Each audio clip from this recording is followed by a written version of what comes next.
this video, we're going over the 7 tools that you need to be a designer. They're not that exciting on their own, but it's what you do with them that matters. You'll be super happy you have them in your kit when the time comes. Now roll that intro.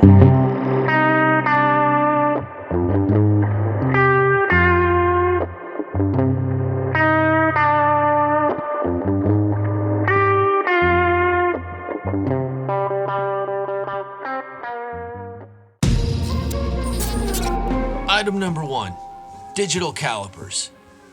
Any calipers will do, but having some calipers that measure out to 2 decimal points is ideal. The first set of calipers that I ever owned was this analog unit right here, and it does imperial units. The thing about this is that you can see the dial move, and so that you can put a distance to a measurement.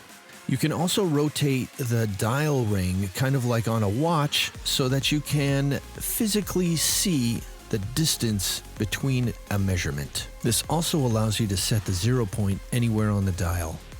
Often convenient. The second pair of calipers that I ever owned is this cheapo plastic Mitutoyo unit. It's a digital unit, and I think it's a great beginner caliper to have. With digital calipers, you can instantly switch between metric and imperial units on the fly, no less. My current go-to everyday calipers is this set of Mitutoyo 2 decimal point all-metal construction calipers. For the majority of designers and makers out there, these calipers are going to be more than accurate for checking your samples that you get from your manufacturers or from your suppliers. Link in the description below to get your own set. Calipers come with 2 sets of jaws, so you can measure the inside of something like this hole or the thickness of a material. A good set of calipers will also have a depth gauge so that you can measure the size of a blind hole. As a bonus tip, my buddy Pat Meck, who's the senior designer at Warrior Sports, says you should always have spare batteries on hand because you never know when there's going to be a global pandemic and you need to measure something and you can't get any batteries. Be prepared. I never really realized how much I needed a set of good digital calipers until I got some. I have spoken. Item number 2, X-acto blades. You gotta have them, and lots of them. The X-acto brand is the Kleenex of cutting blades here in the US. In your country, they may have a different brand name. I like the hardened version of the X-acto blades. They last a little bit longer and are a little bit more durable. You can tell that they are hardened because they are blue in color versus the standard steel silver colored ones.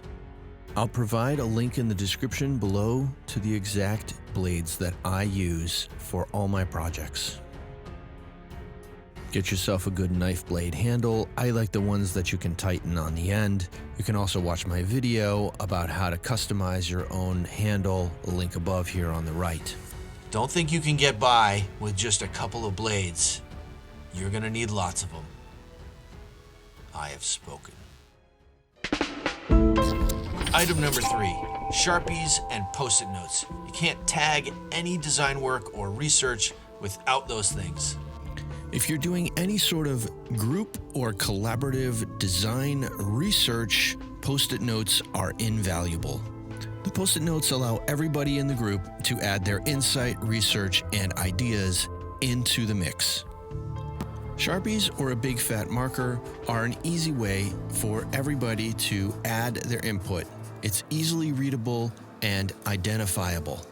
The Sharpies come in lots of sizes: king size, fine point, fat, chisel markers, different colors, and of course the standard Sharpie that everybody kind of knows comes in a ton of colors as well. One of the great secrets of Sharpies are the silver ones. They allow you to write on black material, particularly fabric and black paper, so that you can make marks and take notes on materials that you normally could not use a marker on.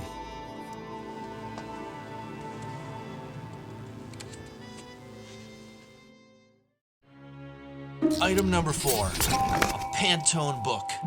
You can't possibly match the samples that you get from the factory without a color guide.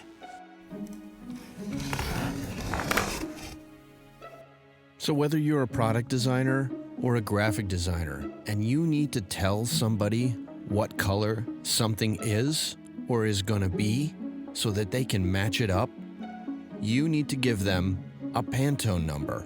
The Pantone number, while not perfect, is at least a beginning starting point that you can use to match a specific color so that when you get that sample back from the factory, it's at least close and you can then direct somebody a little more of this or a little bit less of that to get the exact color that you want for your product.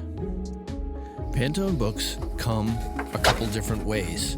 Generally, there are coated, which you can see in this image right here. You can see the reflection, meaning there is a coating on top of the color. The coating is clear. There is also an uncoated version of the Pantone color, meaning there is no clear coat on top of it. It will not be shiny. The uncoated number will have a U at the end of it. The coated number will have a C at the end of it so that you can know and designate to the person on the other end exactly what gloss level even they are supposed to match. To match any color, even a shit sky blue Cadillac, you need a Pantone guide. I have spoken. Item number 5, brushes. Who would have thought you need a toothbrush to be a successful designer? So whether you're just using a simple brush to brush away some eraser shavings or doing something a little bit more elaborate, like my friend Brooke Banham, I call him the Bonhammer, uses a toothbrush to do a little special effects on his manual rendering. Let's check it out.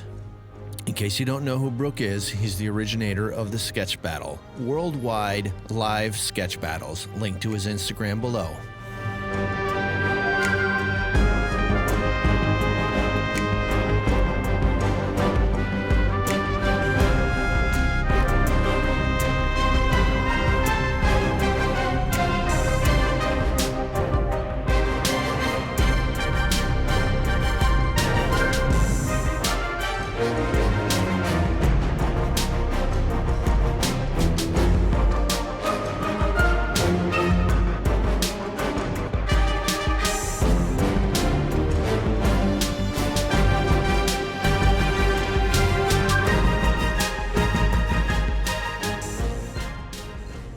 Whether you're mixing up your own special color or you're using some speedball black like I am right here, the toothbrush is a great way to add some dynamics to your manual renderings.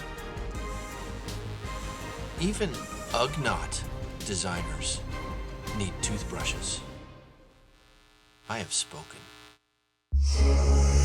Item number 6, ellipse templates. Absolutely essential to drawing everything from a car to a bottle. I've probably had these two sets of ellipse templates for about 20 years, and I use them all the time. Alright, gotta have ellipse templates. This is the small set right here. Whatever size you need, and this is good for most 8.5 by 11 drawings. I got circle templates in here, and I even have some ellipse templates that I've made, custom ones. I have a video about that too. Made some special circle ones with some metric sizes, so I got lots of options.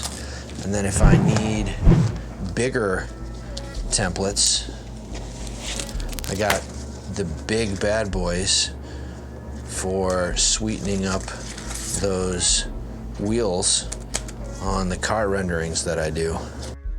They do come in individual size packs sometimes with a few different sizes, but it's never the right one that you need. Get yourself a good set of templates.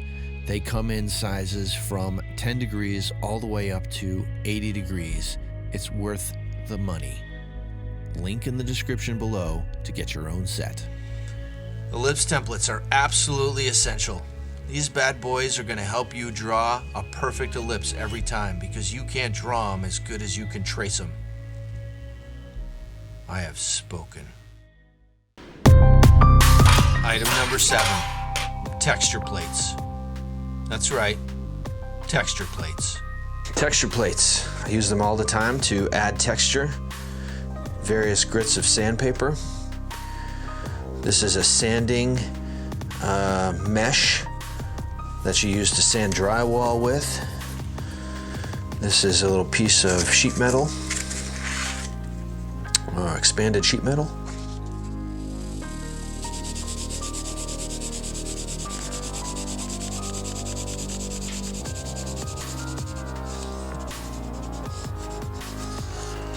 I can even use stuff like this from like a bag of oranges or whatever came in here.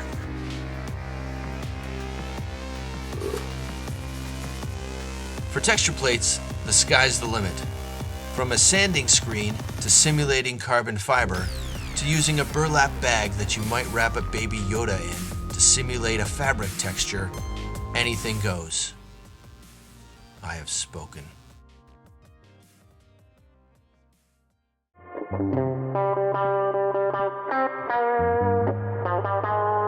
Make sure you give the video a thumbs up and don't forget to subscribe if you haven't already done so. Hey, and don't forget to follow me on social media. I'm on Facebook sometimes, Twitter usually, and now Instagram. Rock on. Click here to check out some of the other design and making videos that I have that you might enjoy.